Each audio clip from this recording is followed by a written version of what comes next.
Perong adalah Pegi yang lain, pengacara Pegi Setiawan pertanyakan surat penangkapan.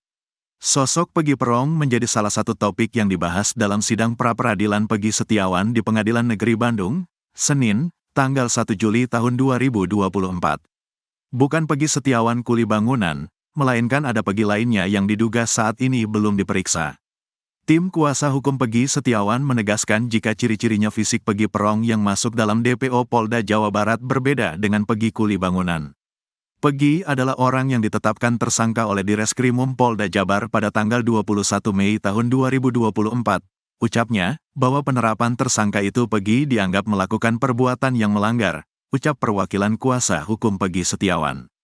Penetapan tersangka baru diketahui oleh pemohon saat proses penangkapan, sambungnya. Lebih lanjut, kuasa hukum Pegi Setiawan merasa keberatan jika label Perong tersemat pada kliennya.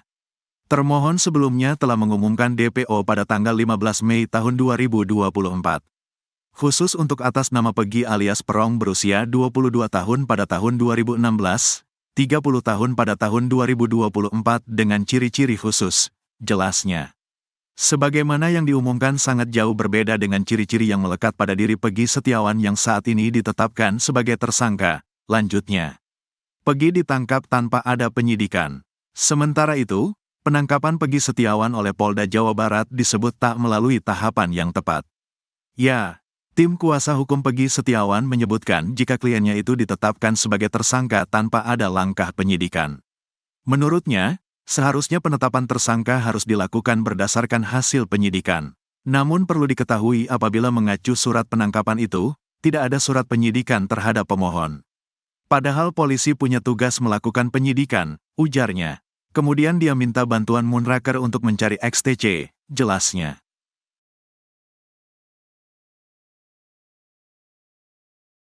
Momen Hakim Eman Sulaiman larang pendukung Pegi lawan Polda di pra-peradilan, percuma. Hakim Eman Sulaiman sempat memperingatkan pendukung Pegi Setiawan melawan Polda Jabar di sidang pra-peradilan. Hakim Eman Sulaiman menganggap perlawanan pendukung Pegi Setiawan saat sidang pra-peradilan percuma. Momen Hakim Eman Sulaiman tersebut terjadi saat menanyakan kesiapan jawaban Polda Jabar terhadap gugatan yang diajukan tim kuasa hukum Pegi Setiawan.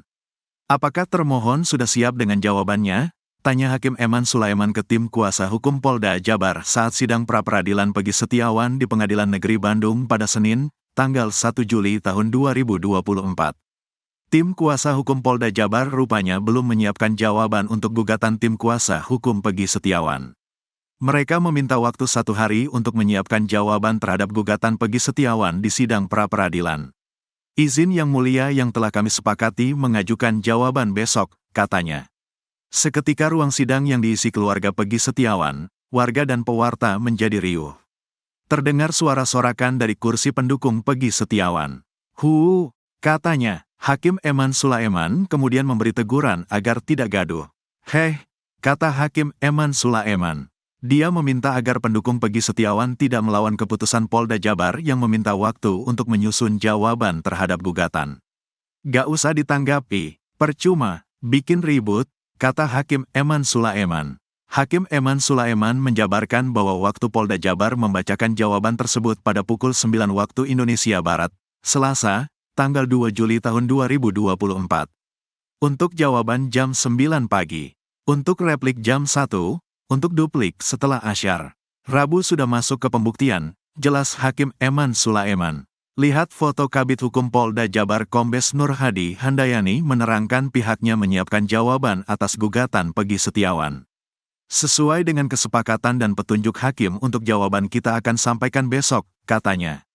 Menurutnya isi jawaban Polda Jabar terkait gugatan Pegi Setiawan, khususnya soal tudingan kurangnya 2 alat bukti dalam penetapan tersangka kasus Vina Cirebon. Kombes Nur Hadi Handayani menekan penyidik kasus Vina tidak sembarangan dalam menetapkan tersangka. Kalau dia menyatakan 2 alat bukti tidak cukup terserah mereka, karena itu hak mereka untuk menyampaikan. Kalau dari kami siap menunjukkan alat bukti yang telah dilakukan penyidik Polda Jabar, katanya. Polda Jabar juga akan membawa bukti-bukti yang bisa membuktikan bahwa Pegi Setiawan adalah pelaku kasus Vina Cirebon. Selain bukti, Polda Jabar membawa 1 orang saksi ahli. Saksi ahli 1 saja, katanya. Tersangka kasus Vina Cirebon bisa jadi jutawan jika Pegi menang pra-peradilan. Sidang pra-peradilan Pegi Setiawan atas penetapan tersangka dalam kasus pembunuhan Vina Cirebon dan Eki akhirnya resmi digelar. Adapun sidang pra-peradilan Pegi Setiawan digelar di Pengadilan Negeri Bandung pada Senin, tanggal 1 Juli tahun 2024. Diketahui, Pegi Setiawan ditetapkan sebagai tersangka kasus pembunuhan Vina Cirebon dan Eki yang terjadi pada 8 tahun silam. Disebut sebagai buronan selama 8 tahun, akhirnya Pegi ditangkap jajaran kepolisian pada Selasa, tanggal 21 Mei tahun 2024, pukul 18.28 waktu Indonesia Barat. Jajaran Polda Jabar menangkap Pegi di Bandung tanpa perlawanan. Sedianya, sidang pra-peradilan Pegi Setiawan dijadwalkan digelar Senin, tanggal 24 Juni tahun 2024, di Pengadilan Negeri Bandung. Namun, hakim pun terpaksa menunda hingga Senin, tanggal 1 Juli tahun 2024, lantaran pihak termohon dalam hal ini Polda Jabar mangkir. Pegi Setiawan, tersangka kasus Vina Cirebon, bakal menjadi jutawan jika berhasil mengalahkan Polda Jawa Barat di sidang pra-peradilan. Kini, Pegi Setiawan tengah berupaya membuktikan diri, jika dia bukan pelaku yang membuat Vina dan Eki tewas. Pria yang berprofesi sebagai kuli bangunan itu sebenarnya sudah mendapat simpatik publik. Sebagian masyarakat berkeyakinan jika Pegi Setiawan merupakan korban salah tangkap Polda Jawa Barat. Bukan tanpa alasan, sebab Pegi Setiawan pada saat peristiwa Vina dan Eki tewas, dia tengah bekerja sebagai kuli bangunan di Bandung. Alibi Pegi Setiawan pun selaras dengan kesaksian yang dituturkan sebagian orang. Dapat ganti rugi. Sementara itu, jika Pegi Setiawan dinyatakan tak bersalah, maka anak dari Kartini berpotensi menjadi jutawan. Pegi Setiawan berhak mendapat uang kompensasi. Hal ini dijelaskan pada Peraturan Pemerintah Nomor 92 Tahun 2015 yang mengubah Peraturan Pemerintah Nomor 27 Tahun 1983 tentang pelaksanaan Kitab Undang-Undang Hukum Acara Pidana, KUHAP. Dalam aturan itu, terdapat ketentuan yang mengatur hak tersangka untuk mendapatkan ganti rugi atas penahanan yang salah. Pasal 95 KUHP menegaskan bahwa tersangka berhak atas ganti rugi apabila penahanan yang dilakukan terhadapnya terbukti salah. Nominal ganti rugi yang diberikan bervariasi, mulai dari Rp500.000 hingga Rp100 juta. Jumlah ini bisa lebih besar jika penahanan tersebut menyebabkan cacat atau kematian. Pembayaran ganti rugi ini dilakukan oleh Menteri Keuangan. Penjelasan pakar hukum pidana, Profesor Hibnu Nugroho, seorang pakar hukum pidana, menjelaskan, jika penangkapan terhadap Pegi Setiawan terbukti salah dan ia dinyatakan menang, maka Pegi berhak mendapatkan rehabilitasi serta ganti rugi. Hal ini mencakup kerugian fisik dan psikologis yang dialami oleh Pegi selama masa penahanan. Lebih lanjut, Profesor Hibnu menyatakan bahwa jika Polda Jabar kekurangan bukti dalam sidang pra-peradilan, maka Pegi Setiawan bisa dibebaskan. Perkara tersebut dihentikan demi kepentingan hukum, jelasnya. Polda Jabar siap. Di sisi lain, Kabid Hukum Polda Jawa Barat, Kombes Nur Hadi Handayani, didapuk menjadi Ketua Tim Kuasa Hukum Polda Jabar dalam menghadapi gugatan pra-peradilan yang dilayangkan Pegi Setiawan. Kombes Nur Hadi Handayani menjadi Ketua Tim Kuasa Hukum dari Polda Jabar dalam sidang pra-peradilan Pegi Setiawan, Senin, tanggal 1 Juli tahun 2024. Siap bertarung di pra-peradilan, Nur Hadi Handayani akan beberkan bukti agar Pegi Setiawan tetap dinyatakan sebagai tersangka pembunuhan kasus Vina di Cirebon.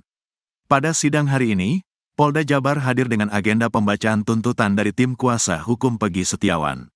Sementara untuk sidang jawaban dari Polda Jabar akan digelar besok, Rabu, tanggal 2 Juli tahun 2024. Insya Allah sesuai kesepakatan, untuk jawaban akan kita sampaikan besok pagi. Untuk hal detail tidak bisa saya sampaikan di sini, kata Nur Hadi Handayani dikutip dari Kompas TV, Senin. Meski meminta jawaban disampaikan besok, ia menegaskan bahwa Polda Jabar sudah siap menjawab tuntutan dari kuasa hukum Pegi Setiawan. Semua dalil-dalil yang mereka sampaikan kita sudah siap, kata dia lagi. Kombes Nur Hadi Handayani menanggapi santai soal tudingan dari kuasa hukum Pegi. Tim kuasa hukum Pegi Setiawan mengatakan bahwa 2 alat bukti yang akan dihadirkan oleh Polda Jabar tidak cukup. Sebab, Polda Jabar hanya memiliki 2 alat bukti berupa dokumen dan saksi ahli saja. Berbeda dengan tim kuasa hukum Pegi yang mengaku punya saksi fakta. Kalau dia menyatakan 2 alat bukti gak cukup, Terserah mereka. Itu hak mereka untuk menyampaikan, kata dia lagi. Nur Hadi pun optimis pihaknya bisa membuktikan keterlibatan Pegi di kasus Vina Cirebon. Kami sangat siap menunjukkan alat bukti yang telah dilakukan oleh tim penyidik Polda Jabar, jelasnya.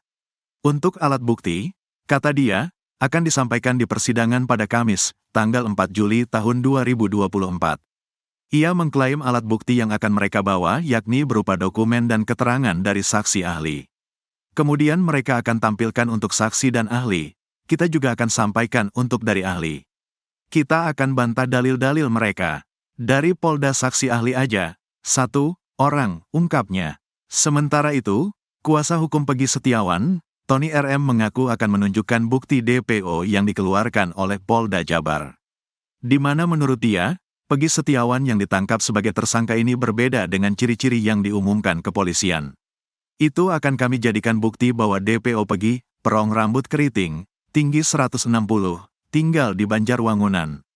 Yang ditangkap ini rambutnya tidak keriting, Pegi Setiawan ini lurus, alamatnya di Kepompongan. Umurnya DPO 32 2024, Pegi baru 28 tahun, jelas dia.